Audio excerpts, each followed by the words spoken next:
He was the quiet Beatle, the spiritual one, the calm at the center of the storm. But beneath that serene surface, a tempest of frustration and resentment was brewing. This is the story of George Harrison, a musical genius who spent decades in the shadow of giants, and his long, complicated, and ultimately moving relationship with Paul McCartney.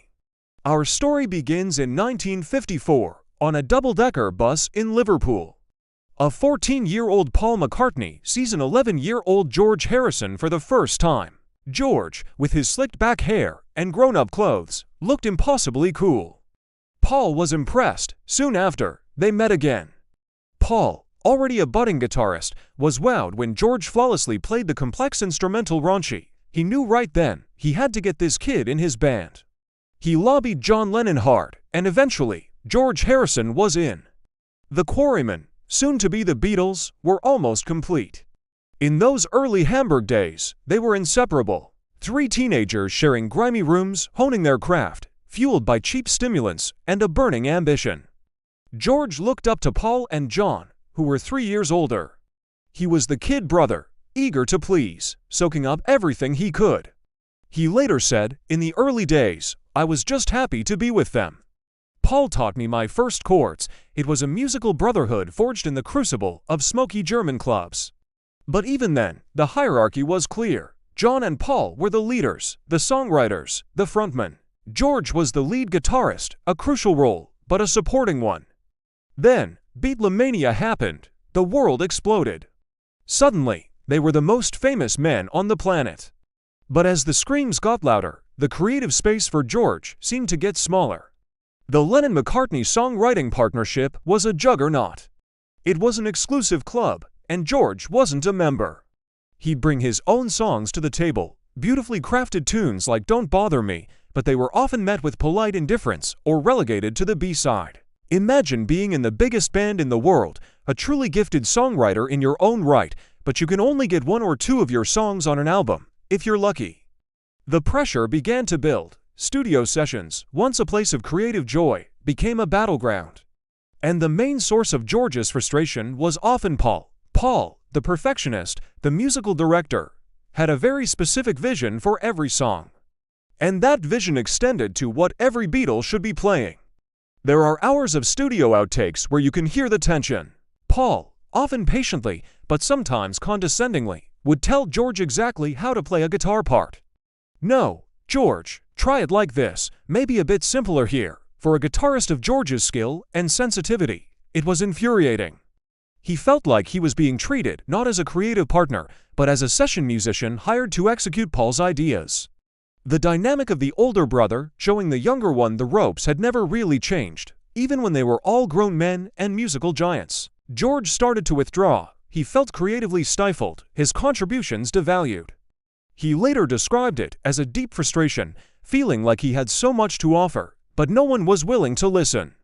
The breaking point came in January 1969, during the notoriously tense Get Back sessions, which were being filmed for what would become the Let It Be movie.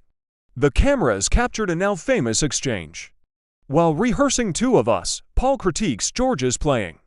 George, his face a mask of weary resignation, finally snaps. "I'll play whatever you want me to play," he says, his voice dripping with sarcasm. "Or I won't play at all if you don't want me to play." The subtext was deafening. A few days later, George Harrison quit the Beatles. He walked out of the studio and said, "See you round the clubs." He was eventually coaxed back, but the writing was on the wall. The brotherhood was broken. The Beatles would officially dissolve just over a year later, but for George, the end had come much earlier. He needed to escape the shadow he'd lived in for over a decade. He needed to prove to the world, and more importantly, to himself, what he was capable of, and prove it, he did. Freed from the constraints of the Beatles, George Harrison unleashed a torrent of creativity. In 1970, he released All Things Must Pass, a sprawling, magnificent triple album. It was a statement. This wasn't just a handful of songs he'd managed to squeeze onto a Beatles record. This was a backlog of genius that had been suppressed for years. The album was a massive critical and commercial success, rocketing to #1 around the world. The quiet Beatle had found his voice, and it was glorious. But if you listen closely to that masterpiece, you can still hear the echoes of the old wounds. There's one track in particular that serves as a raw, unfiltered cry of frustration. Wah wah. The song is a dense wall of sound, chaotic and angry. The lyrics are a direct shot at the suffocating atmosphere he'd just escaped. He sings, "You've given me a wah wah, and I'm thinking of you, and all the things that we used to do." Wah wah was his term for a headache, a pain, a giant drag. And in interviews, he made it crystal clear who that drag was. He said the song was about the tension during the Let It Be sessions, the constant nitpicking, the feeling of being controlled. It was about Paul. Years later, the bitterness still lingered. In a 1988 interview, George didn't hold back. He said, "Paul ruined me as a guitar player." It's a shocking statement.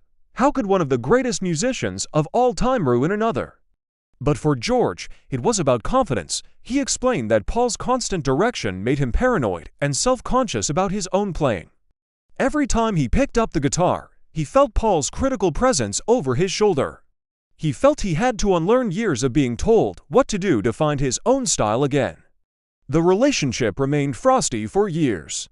They were connected by their shared history, but separated by a gulf of resentment and misunderstanding.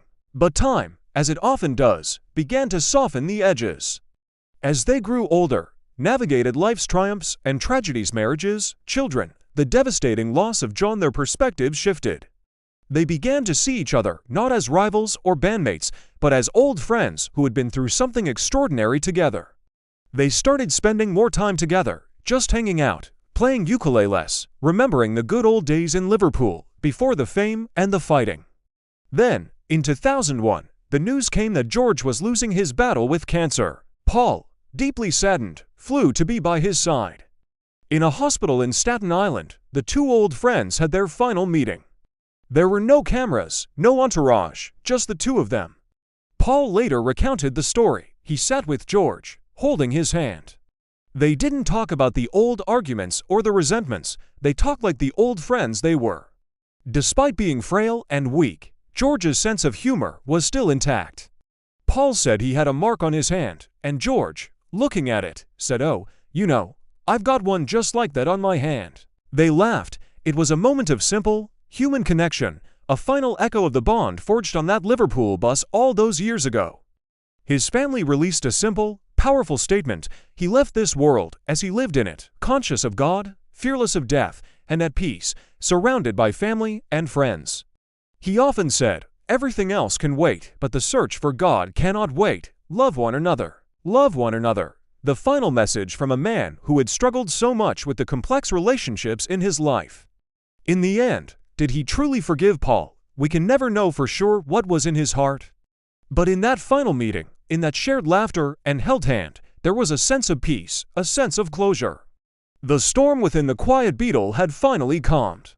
The long and winding road had led them back to a place of love. Thanks for watching. If you enjoyed this look into one of music's most fascinating relationships, don't forget to like this video and subscribe to the channel for more stories behind the songs. We'll see you in the next one.